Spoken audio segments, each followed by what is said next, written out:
Mic कौन सा गया आपका? माइक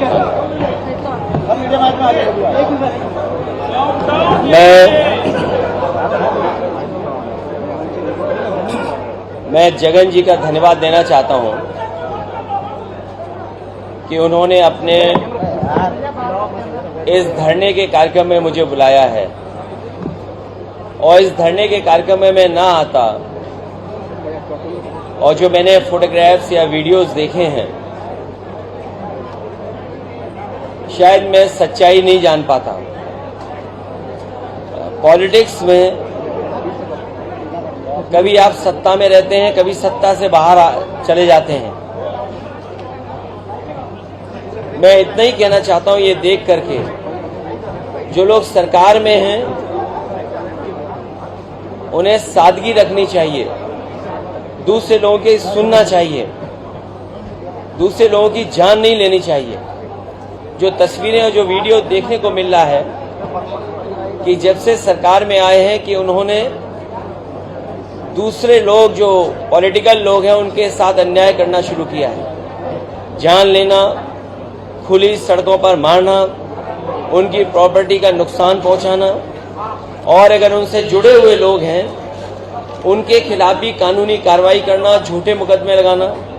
जो जनप्रतिनिधि रहे हैं, जो इलेक्टेड मेंबर्स रहे हैं, उन पे भी जानलेवा हमला करना, ये कहीं भी स्वस्थ लोकतंत्र में और स्वस्थ लोकतंत्र का परिचय नहीं हो सकता है। ये सही है कि कल तक जगन जी मुख्यमंत्री थे, आज वो मुख्यमंत्री हैं। ये जरूरी नहीं है कि कल वो मुख्यमंत्री रहें और कल जगन मुख्यमंत्री न बन जाएं। और बुलडोजर का जो कल्चर डेमोक्रेसी में आया है, हम समाजवादी लोग कभी स्वीकार नहीं कर सकते हैं। आखिरकार सरकार ये कर करके क्या मैसेज देना चाहती है? सरकार क्या डराना चाहती है? लोग खुशी से जुड़ें, डर के न जुड़ें। लोकतंत्र की जीत तभी होगी या अच्छा मुख्यमंत्री वही माना जाएगा जो डराए नहीं। और जो डराने वाले लोग हैं वो बहुत दिन सत्ता में नहीं रहते हैं। डराने वाले लोग सत्ता से बाहर जाते हैं। और मैं धन्यवाद देना चाहता हूं जगन और उनके पार्टी के वर्कर्स के, जो हिम्मत से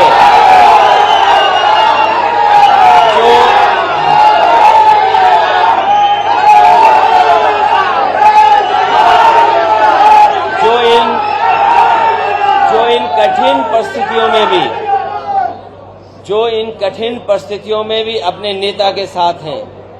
और मैं देख रहा हूं कि जगन जहां नेता हैं लेकिन वो अपने वर्कर के बीच में हैं। जो नेता वर्कर रहता है वो नेता हमेशा बना रहता है।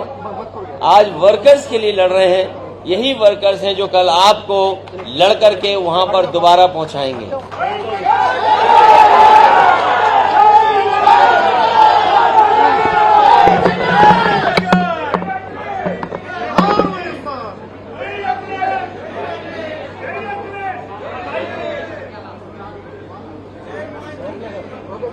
Thank you.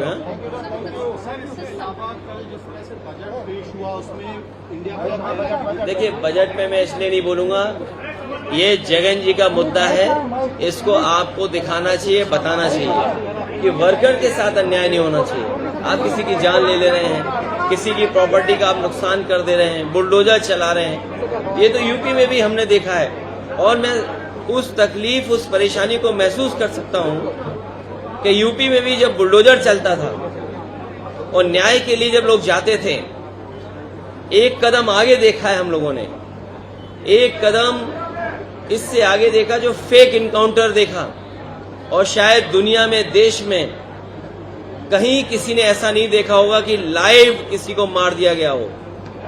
देश के बड़े चैनल उस समय लाइव थे, उस समय किसी की जान ले ली गई हो, तब जब वो पुलिस कस्टडी में रहा हो। पुलिस कस्टडी में ये हम मानते हैं कि सबसे सुरक्षित जगह होती है। तो मैं महसूस कर सकता हूं कि जिस तरीके से इनके वर्कर के साथ अन्याय हो रहा है, हमने अपने बहुत करीब वर्कर्स को देखा है उत्तर प्रदेश में। ये बात मैं इसलिए कह रहा हूं कि कभी हम 3 लोकसभा के सांसद थे, हम लोग लड़े, सरकार से नहीं झुके। न केवल हम 37 एमपी जीते हैं, बल्कि कांग्रेस पार्टी को भी 6 एमपी समाजवादी पार्टी के लोगों ने उत्तर प्रदेश में जिताने का काम किया। तो जनता ये देखती है और जनता अपना मन बदलती है। हो सकता है जनता ने वो बात न समझी हो, लेकिन आज जिस तरह का सरकार का व्यवहार है, कल जगन की पुरानी बातों को वो महसूस करेंगे, पुरानी पॉलिसीज को वो याद करेंगे, पुराने कार्यक्रमों को याद करेंगे, फिर एक बार उनके साथ खड़े दिखेंगे।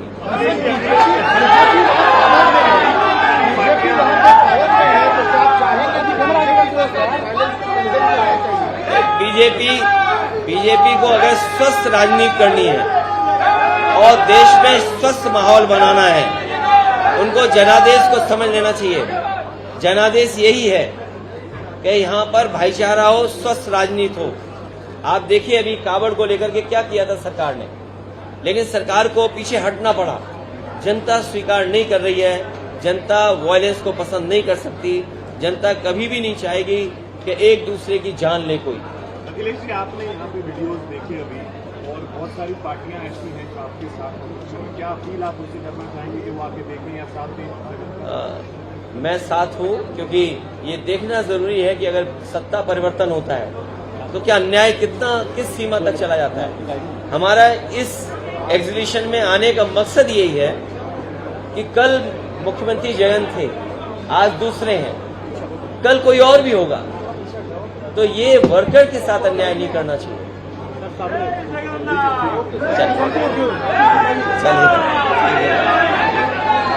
ठीक है, thank you Jagan, thank you. मैं मिलता हूँ।